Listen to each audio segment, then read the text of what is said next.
Hello, grade fours. Today we are going to learn something very fun and useful. We are going to learn about capacity and volume. These are two words that helps us understand how much liquid is in a container, like juice in a bottle or milk in a glass or even medicine in a spoon. We'll learn to measure, read the numbers and compare different amounts. Let's begin our maths adventure. So, what is capacity? Capacity tells us how much space there is inside a container. When it is full, if you have a bottle that can hold 1 liter of water, that's its capacity. They can only the max capacity of that bottle is 1 liter.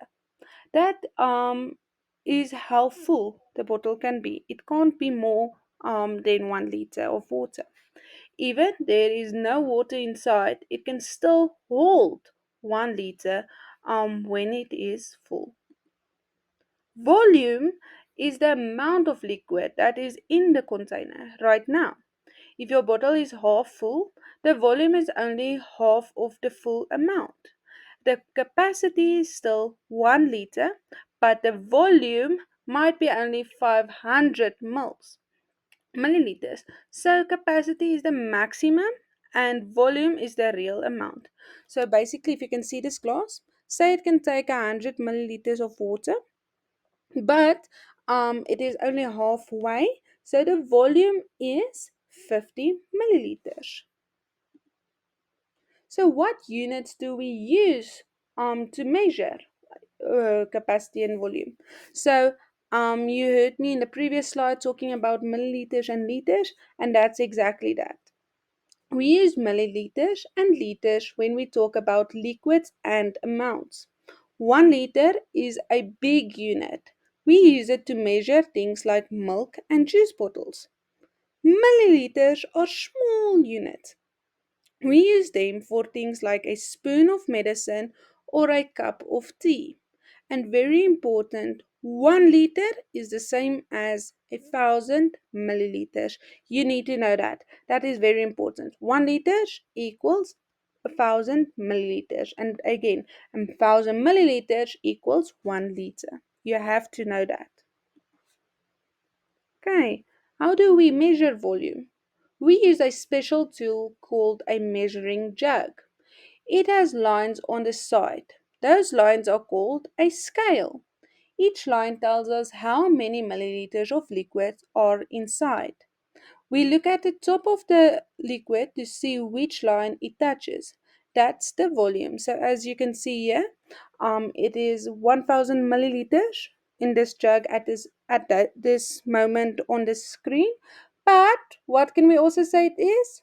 Exactly 1 liter, because 1,000 milliliters is 1 liter. Well done, grade fours. So, how to read the scale? Very slowly and carefully. You have to be very slowly with this. So, let's look carefully at the scale. Start at 0, then go up 100 milliliters, then 200 milliliters, 300 milliliters, 400, and then 500 milliliters. If the water stops halfway between 200 and 300 milliliters, what's the in the middle of 200 and 300 milliliters? Exactly. Then it will be 250 milliliters. We call the space between the lines intervals.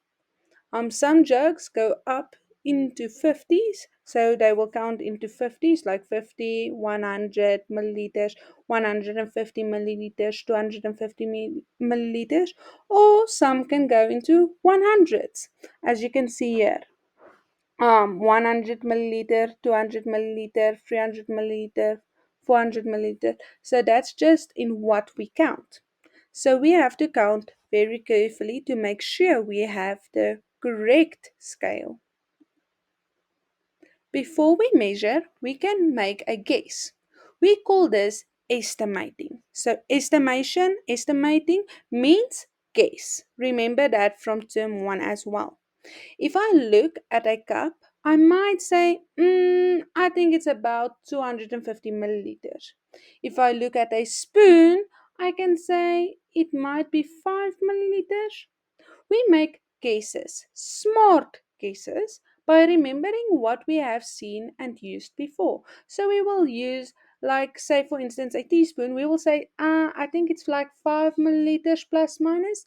Um, but we will definitely not say 2 liters. Nay, now 1 tablespoon can't be 2 liters because remember, a big Coke is 2 liters. So, how can that amount be on a spoon? Do you see how you must remember what you have seen in the past to remember and guess more or less what a capacity will be? Measuring is not only for math class, it helps us in real life as well. If you give too much medicine, it can be very harmful.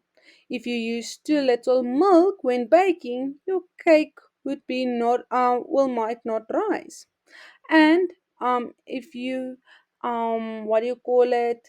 Say for instance, you drink too much of a milkshake, that will also make you nauseous. So you must always ensure that you don't drink too much or use too much or too little of a capacity, and that's why it's so important.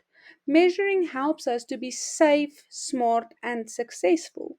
So, guys, do you see? Because everyone always asks, now, ma'am, why do I have to know this? Because it will literally can save your life, or it can help you bake, or it can help you when you are working in construction one day to know how to mix the cement and so forth. This will help you when you are either a doctor, a cook, a hairdresser, to make sure you have the right amount of conditioner and hair dye, and so forth. So let's remind ourselves, capacity is the full amount a container can hold. So, how much can go inside of a container? Volume, in the other hand, is the amount that is in there now at that moment. So, capacity is how much can go inside, and volume is the amount that is in there now. We measure using milliliters and liters, and always read the scale carefully. Use your math eyes and math brains. Thank you for being amazing learners. You are now ready to be little scientists and bakers at home too. Good luck, grade fours.